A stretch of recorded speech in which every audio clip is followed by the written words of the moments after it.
कौन कौन कहाँ पहुंचा है और सूरत हाल क्या है, ताज़ा तरीन सारी अपडेट्स मैं आपको बता देता हूं। लेकिन पहले आप ये देख लें कि हुकूमत के कैंप में कितनी खलबली है। सारी रात कोई सो नहीं पाया और बहुत ज़्यादा परेशानी है। जो हुकूमती लोग हैं या हुकूमती जमातों से जिनका ताल्लुक़ है, वो लोग इवन हमसे रब्ता करके पूछ रहे हैं कि आपको क्या लगता है कि पाकिस्तान तहरीक इंसाफ की हिकमत अमली क्या है। यानी उनके पास अब कोई क्लू नहीं है, उन्हें समझ नहीं आ रही कि निपटना कैसे है या अब करना क्या है। क्योंकि इतनी बड़ी पॉलिटिकल मूवमेंट पूरे पाकिस्तान के अंदर, लीडरलेस मूवमेंट, जहां लीडर जेल में मौजूद है और पूरा पाकिस्तान निकला उसके लिए, ये पाकिस्तान के सियासी लोगों ने पहले विटनेस नहीं की। और ये तो किसी का ख्वाब ही हो सकता है कि उसको इतनी बड़ी मकबूलियत मिले। हुकूमत की बौखलाहट का अंदाज़ा आप वज़ीर दाखिला के एक स्टेटमेंट से लगा सकते हैं। मोहसिन नकवी का स्टेटमेंट है कि आज़ाद कश्मीर का कोई शहरी आईनी पाकिस्तानी शहरी नहीं है। इसका किसी इंतशार में शामिल होना, दहशतगर्दी में शामिल होना है। ये इतना बड़ा ब्लंडर किया है ना कि पाकिस्तान का 70 साल का नैरेटिव उड़ा के रख दिया इस शख्स ने। कायदे आज़म मोहम्मद अली जिन्ना ने फरमाया था कि कश्मीर पाकिस्तान की शारग है। ये उस नैरेटिव को उड़ा दिया। कल को अगर कश्मीरी ये कहते हैं कि जनाब आप फिर यहाँ पे नौकरियाँ करने क्यों आते हैं, यहाँ पे आके आप हमारे एडमिनिस्ट्रेटिव मामलात को क्यों छेड़ते हैं अगर हम पाकिस्तान नहीं, वो भी बेशुमार चीज़ें कह सकते हैं। वजीर दाखिला को ऐसा इररिस्पॉन्सिबल स्टेटमेंट देने से पहले 10 दफ़ा सोचना चाहिए था। और अगर उन्होंने ये स्टेटमेंट दे दिया है तो इस पर रुजू करके उनको माफ़ी मांगनी चाहिए। बुखलाहट बहुत ज़्यादा है, हुकूमत बहुत परेशान है। जितनी रुकावटें उन्होंने खड़ी की हैं, जितनी फोर्सेज उन्होंने लगाई हैं, उनके हाथ से गेम निकल रहा है। कौन कहाँ पहुँचा ये बताने से पहले मैं आपको ये बता दूँ कि ओवरसीज़ पाकिस्तानियों ने जो तारीख रकम की है उसमें कनाडा और अमेरिका के शहरियों ने भी अपना हिस्सा डाल दिया है। इससे पहले ऑस्ट्रेलिया ने, न्यूजीलैंड ने, जापान में, और जब आप जाते हैं यानी यूरोप की तरफ तो यूरोप के तकरीबन तमाम ममालिक ने। लेकिन जो बड़े एहतजाज हुए मैं उनके नाम ले लेता हूँ। बरतानिया में 10 डाउनिंग स्ट्रीट पे एक नया रिकॉर्ड बना एहतजाज का, बहुत बड़ा एहतजाज था। उसके अलावा एक एहतजाज स्पेन में हुआ है, बार्सिलोना में बहुत बड़ा एहतजाज था। फिर जो एहतजाज किया गया ब्रसल्स में, फिर जो एहतजाज इटली में हुआ है, यानी इटली वाले एहतजाज का तो ऐसा लगता है कि सारे रिकॉर्ड उसने तोड़ दिए हैं। यूनान में एक बहुत बड़ा एहतजाज हुआ है, फ्रांस में बहुत बड़ा एहतजाज हुआ है, बेल्जियम में बड़ा एहतजाज हुआ है, नॉर्वे में बहुत बड़ा एहतजाज हुआ है। तो पूरा का पूरा यूरोप जो है वो वहां से एहतजाज के विजुअल्स भी आ रहे हैं, खबरें भी आ रही हैं। कमाल कर दिया पाकिस्तानियों ने। डोनाल्ड ट्रंप के घर के बाहर एहतजाज किया था पहले, और वहां पे इंफॉर्मेशन शेयरिंग भी की थी उनके साथ, और डोनाल्ड ट्रंप के साथ भी और मौजूदा जो बाइडन एडमिनिस्ट्रेशन के साथ भी पाकिस्तानी ओवरसीज राब्ते में है, और वो उनके साथ कंटिन्यूसली चीज़ें शेयर कर रहे हैं। दूसरी जानिब वाशिंगटन डीसी में, यहाँ पाकिस्तान तहरीक इंसाफ जो है उसका असर रसूख उतना ज़्यादा नहीं था, ये मानने वाली बात है, और ऐसा पहले भी हो चुका है कि वहाँ कंट्रोल कर लिया जाता है। वजह यह है कि वहाँ पे जो पाकिस्तानी एम्बेसी है उसका बहुत असर रसूख है, वहाँ पे पाकिस्तानी इंटेलिजेंस एजेंसियों का भी असर रसूख है, और वहाँ के जो ओवरसीज़ हैं वहाँ अक्सर हम देखते हैं कि वो चीज़ नहीं हो पाती। लेकिन वहाँ पे भी बहुत बड़ा एहतजाज हो गया डीसी के अंदर, और बड़ा तगड़ा एहतजाज हुआ है। लेकिन अमेरिका का जो सबसे बड़ा एहतजाज हुआ वो न्यूयॉर्क टाइम्स स्क्वायर में हुआ। यहाँ पे पाकिस्तान तहरीक इंसाफ ने झंडे गाड़ दिए, बहुत बड़ी तादाद में पाकिस्तानी निकले। तो ये जो ओवरसीज पाकिस्तानियों ने किया है, ये पाकिस्तान तहरीक इंसाफ के लिए और आम पाकिस्तानियों के लिए ताज़ा हवा का झोंका है। ओवरसीज पाकिस्तानी जिन्हें वोट का हक नहीं मिलता, लेकिन वो पाकिस्तान का हक अदा कर रहे हैं कि पाकिस्तानियों को जो पाकिस्तान में रहते हैं, हमने रूल ऑफ लॉ लेकर देना है, जमहूरियत लेकर देनी है, आज़ादी इज़हार राय लेकर देनी है, हमने उनको उनके बुनियादी इंसानी हुकूक लेकर देने हैं, जुल्म, जबर और फस्तायत हमने पाकिस्तान से फाशिज्म ख़त्म करवाना है। तो ये जनाब ओवरसीज पाकिस्तानी झंडे गाड़ रहे हैं पूरी दुनिया में और पाकिस्तान के हक में एक तहरीक चला रहे हैं। इसके अलावा जो ओवरसीज पाकिस्तानियों में, मैं एक वाक़या भी आपको बता देता हूँ। जब बार्सिलोना में आज से 1 महीना पहले पाकिस्तानियों ने एहतजाज किया तो शहबाज गिल वहाँ पे गए हुए थे। तो शहबाज गिल साहब को मिलने के लिए कुछ इंटेलिजेंस के उनके बंदे आ गए होटल में। अब यानी इस तरह बंदा अगर हो तो उसको परेशानी तो हो जाती है कि ये क्या हो रहा है। तो शहबाज गिल ने जब उनसे बात की तो उन्होंने कहा जी हम जानने आए हैं कि आप कौन हैं और ये इतने बंदे आपने कैसे निकाल लिए, इतने लोग कैसे एहतजाज करने के लिए यहाँ पे स्पेन में निकल आए। तो शहबाज गिल ने उनको सारी स्टोरी बताई। उन्होंने वो इंटेलिजेंस रिपोर्ट जो है वो अपनी हुकूमत को भेजी। उनकी जो वजारत खारजा है उन्होंने शहबाज गिल साहब को बुलवाया। शहबाज गिल साहब से उन्होंने मैड्रिड में मुलाकात की। तो जब शहबाज गिल साहब ने उन्हें सारी चीज़ें बताई तो उन्होंने कहा आपको हमें आगाह करना चाहिए इन चीज़ों के बारे में, इतना सेंटिमेंट है ओवरसीज़ पाकिस्तानियों का तो हमें पता होना चाहिए था। तो इन्होंने कहा जी कि आप हमारा साथ दें उन्होंने कहा ठीक है, आप दोबारा एहतजाज की कॉल दें, हम आपका साथ देंगे और इस मरतबा आप एहतजाज करें मैड्रिड में। तो थोड़े दिनों के बाद आप ये देखेंगे कि दिसंबर या जनवरी में मैड्रिड में एक बहुत बड़ा एहतजाज पाकिस्तान तहरीक इंसाफ करने जा रही है, अगर उसकी नौबत रही। लेकिन उससे पहले ही ऐसा लगता है कि हालात किसी और सिमत में चले जाएंगे। बैन अवी मीडिया ने इसकी बहुत कवरेज की है, जो कुछ पाकिस्तान में हुआ, पाकिस्तान में क्या हुआ अब तक, कौन कौन कहां कहां पहुंचा, किसने जिम्मेदारी अदा की और कौन लोग नाकाम रहे, ये सारी चीज़ें मैं आपको अब अगले 5-10 मिनट में बता दूंगा। एक तो आप ये देख लें कि अल जजीरा ने इसकी कवरेज की है, BBC ने की है, CNN ने की है, तमाम जो आलमी मीडिया है उसने इसकी भरपूर कवरेज की है, तुर्किश मीडिया ने की है, इसको जो है वो जो मीडिया है इसका रशिया का, रशियन मीडिया ने इसकी कवरेज की है, अरब मीडिया ने इसकी कवरेज की है, यूरोपियन मीडिया ने इसकी कवरेज की है, अमेरिकन मीडिया ने इसकी कवरेज की है। तो पूरी दुनिया के दर्जनों जरीदों ने, दर्जनों वेबसाइट्स ने, सोशल मीडिया के ऊपर तो इसकी बड़ी ह्यूज किस्म की एक कवरेज हो रही है। लेकिन जितने भी रवायती मीडिया है, आलमी मीडिया, उसने इसकी भरपूर कवरेज की है सारी चीज़ की। अमेरिकन मीडिया के मुताबिक और कुछ आलमी मीडिया की रिपोर्टों के मुताबिक अब तक सिर्फ पंजाब के अंदर जो लोग गिरफ्तार हुए हैं उनकी तादाद 4000 से ज़ायद है। यानी पंजाब में मरियम नवाज की हुकूमत ने फस्तायत की इंतहा करते हुए 4000 से ज़ायद लोगों को गिरफ्तार कर लिया है। अब पंजाब की सूरत हाल पे पहले बात करते हैं और खैबर पख्तूनख्वा की सूरत हाल पे बाद में बात करते हैं।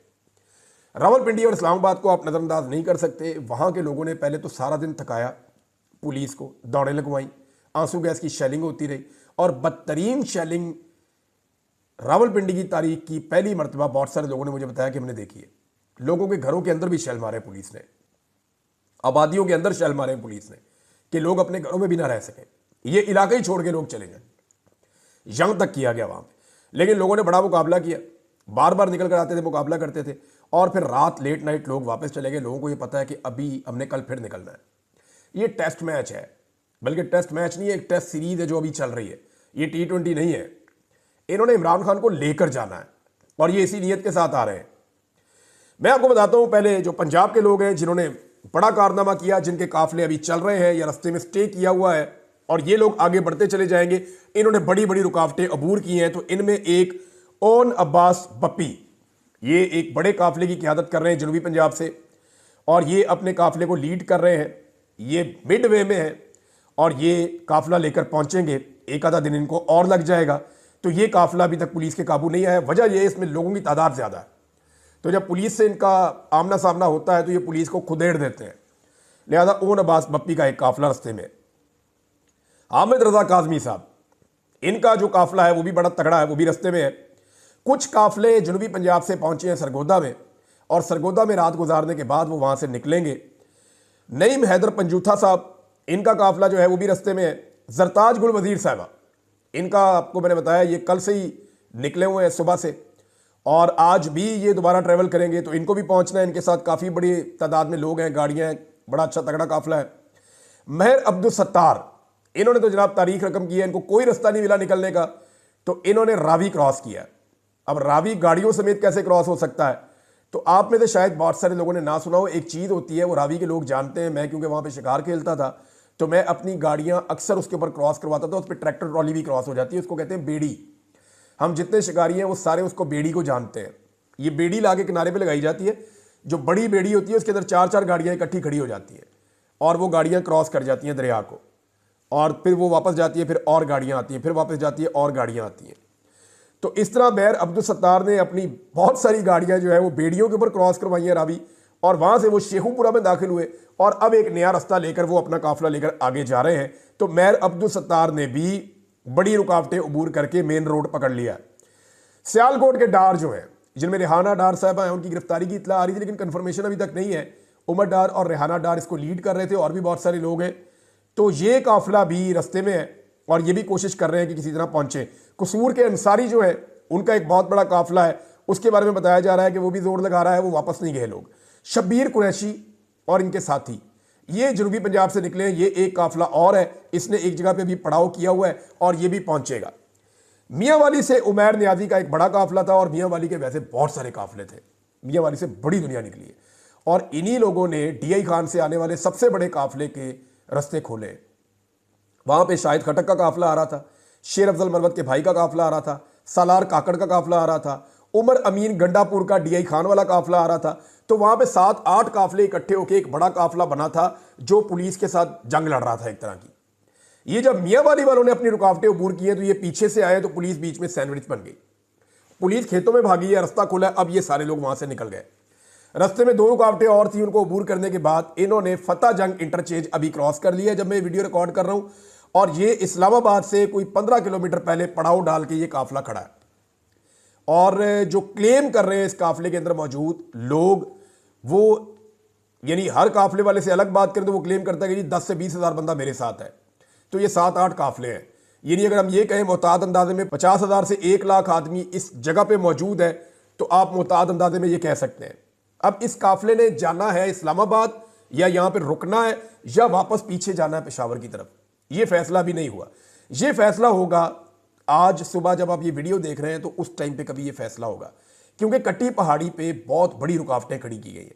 वहां पे इस वक्त एक जंग जैसी सूरत हाल है, और वहां जो फ्रंट के ऊपर लोग मौजूद हैं खैबर पख्तूनख्वा के, मैं उनके बारे में आपको बता देता हूं। वहां पे इस वक्त सुहेल अफरीदी, मीना खान अफरीदी और उमर अयूब खान साहब, इनके काफिले क्योंकि वहां से हज़ारा से पहुंच चुके हैं, ये वहां पे आके कट्टी पहाड़ी पे टकराए हैं, तो ये लोग इस वक्त फुल मुजामत कर रहे हैं। ये मुराद सईद की टीम पूरी की पूरी जो है वो इस वक्त कट्टी पहाड़ी के ऊपर मुजामत कर रही थी, लेकिन फिर वहां पे पाकिस्तान तहरीक-ए-इंसाफ ने अपना पड़ाव डाला है और कट्टी पहाड़ी को उन्होंने क्रॉस करना है। अब देखना यह है कि वो एक तरफ से जोर लगा के उसे क्रॉस करते हैं या पीछे से मदद मांगते हैं। अटक से जो लोग निकले हैं उन्होंने सारा दिन मोटरवे पे कब्जा रखा है, पुलिस को भगा दिया था उन्होंने। अटक का डीपीओ लोग ढूंढते रहे, वो नजर ही नहीं आया। अब ये जो अटक से लोग निकले हैं ये वापस अटक में ही अपने घरों में चले गए, और वो ये कह रहे हैं जी हम दोबारा निकलेंगे। जुल्फी बुखारी साहब की जो फैमिली है, जो यहाँ पे उनके कजन्स हैं, जो उनके बाकी रिश्तेदार हैं, वो यहाँ पे बड़ी ज़बरदस्त उन्होंने लड़ाई लड़ी है। अटक के मैं पहले ये आपको बताना भूल गया था, और बाद औक़ात इन्फॉर्मेशन होती भी नहीं है। फिर मैंने जो ग्राउंड रियलिटीज़ मुख्तलिफ लोगों से इन्फॉर्मेशन ली तो वो ये है कि अटक के जो 5-6 MPAs हैं उन्होंने भी बड़ा जोर लगाया, और वो 5-6 MPAs अपने अपने लोगों को लेकर निकले और कोई एक भी गिरफ्तार नहीं हुआ अभी तक। और फिर जब उन्हें पता चला कि अभी खैबर पख्तूनख्वा वाले बहुत लेट हैं, हमें उनको लेकर जाना है या उनकी मदद करनी है, तो फिर वो वापस गए और उन्होंने नई हिकमत अमली बनाना शुरू की है। वो कल दोबारा निकलकर मोटरवे पे आकर टच करेंगे। अभी मोटरवे के ऊपर इस वक्त खड़े हैं बहुत बड़े काफिले जो साउथ की जानिब से आ गए हैं, जो DI खान से क्रॉस करते हुए सी पैक से आए हैं। वो तकरीबन 15 किलोमीटर इस्लामाबाद से पहले, टूल प्लाजा से पहले, ये सारे वहां पे खड़े हैं और कई किलोमीटर तक वहां पे फैले हुए हैं। अब एक काफिला जो उमर अयूब के साथ आ रहा था, उनकी क़यादत में सबसे ज्यादा जंग अगर किसी काफिले ने लड़ी है तो वो इसने लड़ी है। पहले इनको एक मतलब दी गई जाके टेक्सला में पुलिस का मुकाबला करें। ये वहां गए और वहां इन्होंने कई घंटे टेक्सला में मुकाबला किया।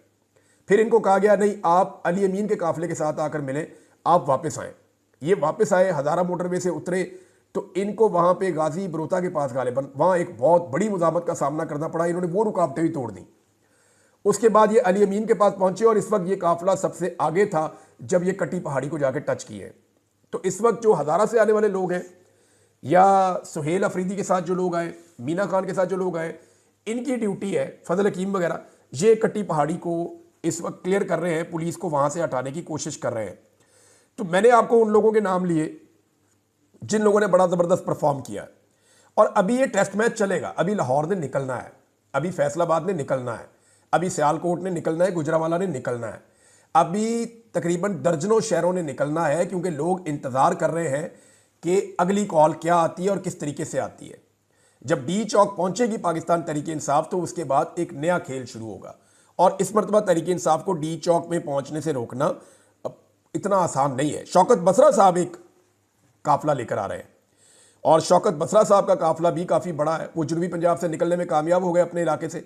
पुलिस का घेरा उन्होंने तोड़ दिया था, क्योंकि उनके साथ भी लोग मौजूद थे, पुराने पॉलिटिकल वर्कर हैं, वो समझते हैं इन चीज़ों को। तो शौकत बसरा साहब भी रस्ते में हैं।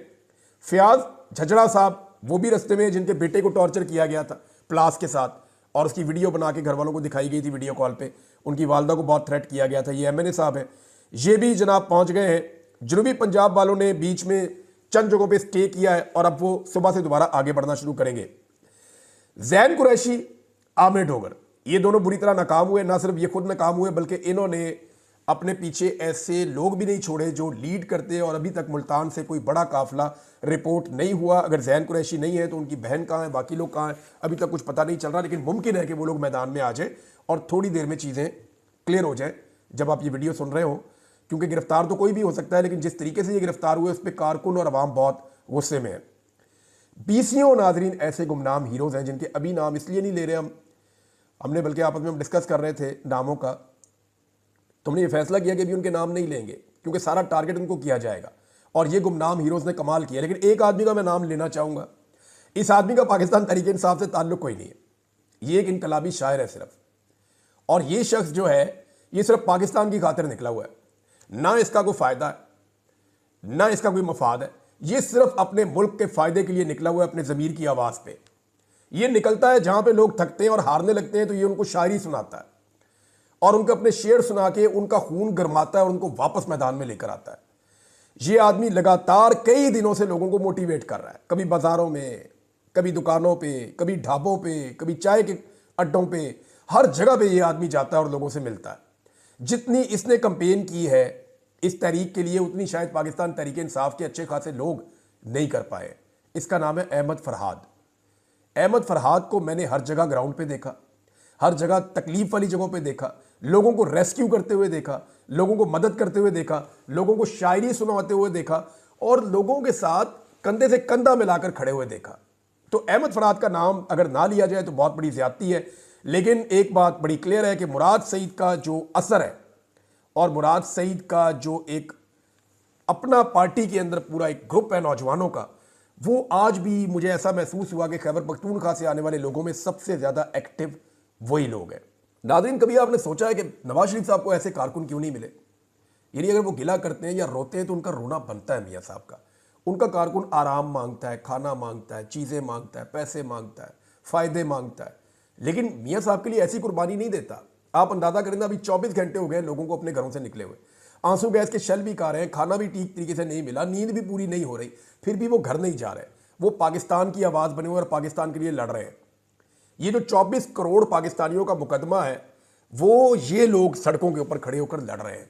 ये लोग चंद लाख ज़रूर होंगे लेकिन ये पूरे पाकिस्तान का मुकदमा लड़ रहे हैं और पूरे पाकिस्तान से इकट्ठे होकर पहुंचे हैं।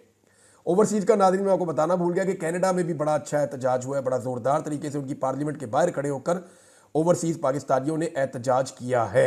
नाज़रीन, एक चीज़ और जो मैंने महसूस की है वो ये है कि नौजवान जब रुकावटें अबूर करते हैं तो वो आगे आगे भंगड़े डालते हैं। मैंने कुछ जर्नलिस्ट ने उनसे बात की, लड़कों से, मैंने कहा ये क्या हो रहा है? उन्होंने कहा इमरान भाई ये इमरान खान को लेने आ रहे हैं, इनकी पूरी पक्की नीयत है कि ये इमरान खान को छुड़वा के ले जाएंगे।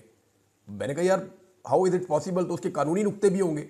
उन्होंने कहा जी इनको कुछ पता नहीं है, ये इमरान खान को लेने आ रहे हैं, ये पुलिस को भगाते हैं, रास्ता खोलते हैं, आगे जाके भगड़े डालते हैं कि हम अपने लीडर के मजीद करीब पहुंच गए, हम इमरान खान को लेकर वापस जाएंगे। उनके दिमाग में ये चीज़ बैठी हुई है जो लोग आ रहे हैं। अच्छा, इमरान खान कैसे छूट सकते हैं इसका कानूनी रास्ता भी है, मैं आपको बताता हूँ। 27 तारीख तक ये लोग पहुंचेंगे इस्लामाबाद में, 26 को या 27 तक पहुंचेंगे क्योंकि इसमें टाइम लगेगा। आज 25 है, हो सकता है आज और करीब पहुंचे, 26 को हो सकता है वो पहुंच जाए डी चौक में और 27 की सुबह इमरान खान साहब की रिहाई हो सकती है। इसलिए कि वो जो 8 केस जिनमें इमरान खान साहब की गिरफ्तारी डली हुई है, उन 8 केसेस की जो तारीख डली हुई है वो 27 तारीख है और वो लाहौर में लगा हुआ है केस। मुमकिन है वहाँ इमरान खान साहब को बेल मिले और इमरान खान साहब रिहा हो जाए, क्योंकि फिर एक ही केस रह जाएगा, वो रावलपिंडी वाला मुकदमा है और वो 26 तारीख को उसकी वहाँ पे समात है और मुमकिन है कि वहाँ पे इमरान खान साहब की बेल हो जाए या उस मुकदमे में मजीद रिमांड ना दिया जाए।